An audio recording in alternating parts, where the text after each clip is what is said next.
Let's have a quick prayer. Holy God, may the words of my mouth and the meditations of all of our hearts be acceptable to you, our rock and our Redeemer. In your holy name we pray. Amen. Let's just make a quick notation before we get into this text of the religious violence that happens in the text, both before what we read, and David alluded to it a little bit, that the prophet Elijah had a bunch of other prophets killed. And at the end of the text, Elijah's going to kill a bunch of people too. One of the messages of this text, as I'm going to interpret it, is that striving for pure righteousness and religious zealotry will lead only to violence. And we want to check that righteousness and zealotry sometimes.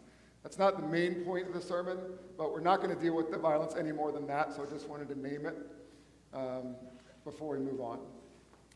So, as David said, right before this happens, there's a big contest between Elijah and the prophets of Baal. It's a sort of a staged contest, and Elijah and the God of Israel soundly defeats the prophets of Baal.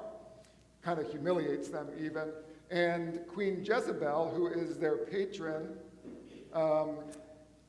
is angry, especially when Elijah has all her prophets killed. And so she wants to kill Elijah.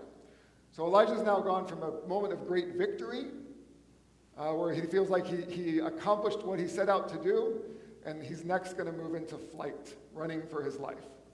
He runs into the wilderness. He goes about a day's journey, and he stops at the broom tree, and that's when he prays, God, just let me die, for I am no better than my ancestors. I love that prayer because it says to me that Elijah wanted to be better than his ancestors. He wanted to be more holy, more righteous, a better prophet, a better religious person than those who came before him. And he's now in this moment of realizing, I'm not. I'm just human. Well, he lies down under that broom tree, falls asleep, and then an angel wakes him up and gives him miraculous bread and water. And he eats some of that, and then he goes back to sleep. The angel comes a second time, wakes him up and says, eat some more, drink some more, because you've got a long journey ahead, and you're going to need this for your strength. He then goes on a 40-day and 40-night journey south to Mount Horeb, which is just Mount Sinai by another name in the Old Testament, where Moses received the law from God. So there's a miraculous flight away from his problems, sustained by this miraculous food from God. He gets to Mount Horeb, and he hides in a cave.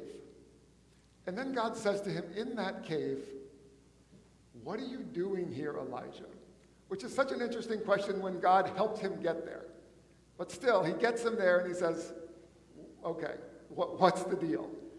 And that's when Elijah offers his first defense of himself, which is going to be the exact same as his second defense. Get to that in a minute. But his defense is, look, I've tried to be righteous, I've tried to be holy, I've tried to be the best prophet I can be, and now I'm all alone and they're trying to kill me. And that's when God just says, okay, step outside the cave, I'm about to pass by. An interesting detail that's easy to miss is he doesn't leave the cave.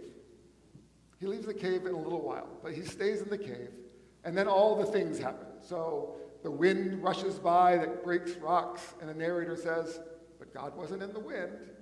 And there's an earthquake, and God says, and the narrator says God wasn't in the earthquake, and there's fire, God wasn't in the fire. And then it says there's a sound of sheer silence. You've probably heard that interpreted before or translated before by the King James Version, a still small voice. I actually don't love that interpretation. It's certainly more poetic, but I think in the context of the story, that after this great chaos, there was silence. And that's when Elijah finally steps out of the cave, like, what's going on? Is it safe? And God then says the exact same question that God said before, what are you doing here, Elijah? And Elijah gives the exact same defense. It's like, I've tried to be righteous, I've tried to be holy all my life, and now everybody's trying to kill me, and I'm all alone. What strikes me about the story of Elijah so far is he's gone on this great journey, and he hasn't learned anything. He hasn't evolved, he hasn't been enlightened. I also noticed, I've often preached this and heard it interpreted, oh, God is especially present in the silence. You have to get quiet to listen for God. But that's not really what the story says. God said the same question before the silence as after the silence. God's just trying to get through to Elijah any way God can, and Elijah's not getting it. So finally God says to Elijah, all right, look, just go back. Just go back to being a prophet. Do prophet-y things. Go anoint one king and anoint another king. And then critically he says, and anoint your successor. Anoint the prophet who will come after you, Elisha. There's Elijah and Elisha. And that's where I see an arc happening in this story. Because remember, Elijah said, I'm no better than my ancestors. And then at the end, God said, just go be a good ancestor. Just go out there and pass on whatever you know. It's not going to be perfect. It's not going to be whole. You're still not getting it, but pass on what you know. This is especially meaningful and poignant to me, and I want to offer some personal reflections here. I didn't have a great relationship with my dad. He wasn't a bad father. He wasn't violent or drunk or all those things that really bad fathers can be. He just wasn't connected. He wasn't involved. He was doing his own thing. I was doing my own thing. We were like on a different wavelength. Like when we tried to communicate with each other, it wasn't happening, and it was awkward, and it was uncomfortable when we had tried to have meaningful communication. Not a lot of affection.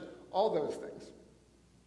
And so when I found out I was going to have a son, I said to myself, I want to be a better father to my son than my father was to me. I want to be better than my ancestors. And I was doing great for a while. I mean, that was like when he was a baby, I was involved in changing the diapers and, holding him when he cried, and we went out on walks in the car seat, and as he grew, I was on the ground wrestling with him and playing with him and, doing these elaborate games for his birthday parties and, all the things that fathers are supposed to do. And I was like, this is easy. This is good. Why was this so hard for my dad? And then one day, all of a sudden, he became a teenager. I'm like, what have you done with my son? Who is this person living in my house, and what have you done with my son? And he was ornery, and he was moody, and I couldn't say anything right. And every conversation was hard and uncomfortable. And I looked back at that time on my father's relationship with me, and I said, oh, this is harder than I thought. I get it now. Now, I said that my dad wasn't super involved. There were times when he was. There were times when he made an effort, and I want to share one experience with you. We lived on the east coast of Florida, and he decided he wanted to take a trip to the Bahamas in our sailboat. We had a 30-foot sailboat. And so he decided I was old enough to crew for him on this trip, and we went on a trip to the Bahamas together in a sailboat. I'll just warn you, this isn't like, oh, we spent this quantity time together, and we made a breakthrough. It was just a week-long trip with uncomfortable conversation in a little boat. So we went on this cruise, and we went down the inland waterway, and at Jupiter Inlet, we were going to cross over to Nassau. But we took a night crossing, and there was really heavy waves and really heavy wind and seas, and we went across, and we had to turn around. We never made it to the Bahamas.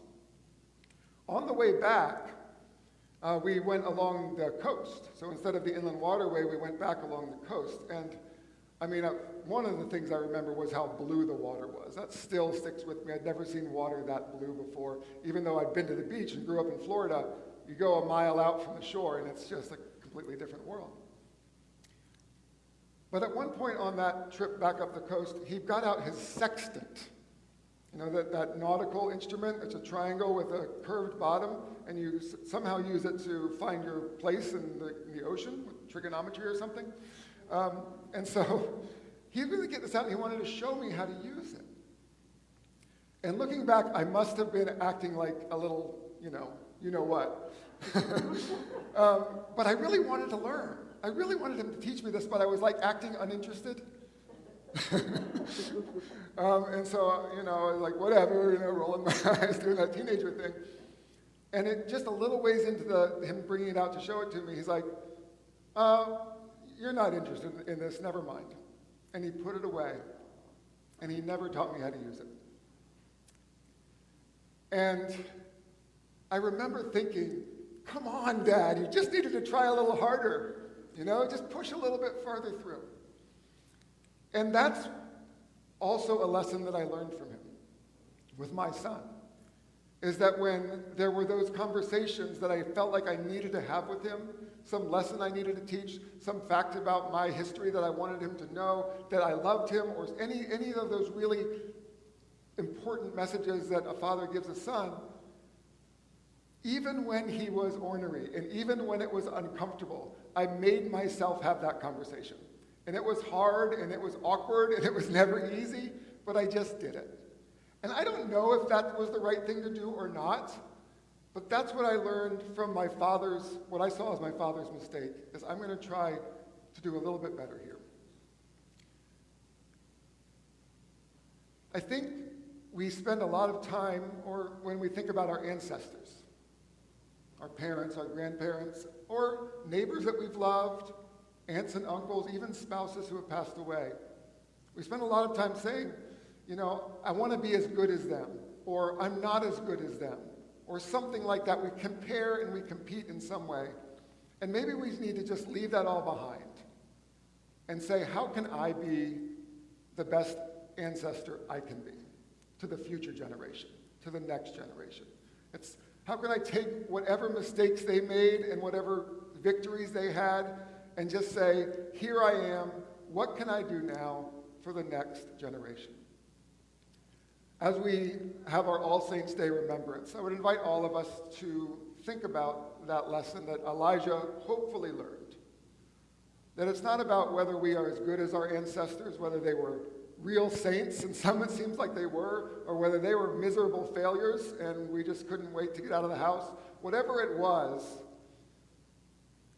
that we were not better than them or worse than them. We were just human beings doing the best we could with what we had, whether we were young or that we were old. And as we come to this moment, remembering the lessons that they taught us, whether they thought they were teaching us a lesson or not, that we say, how can we now be the best ancestor we can be for the next generation?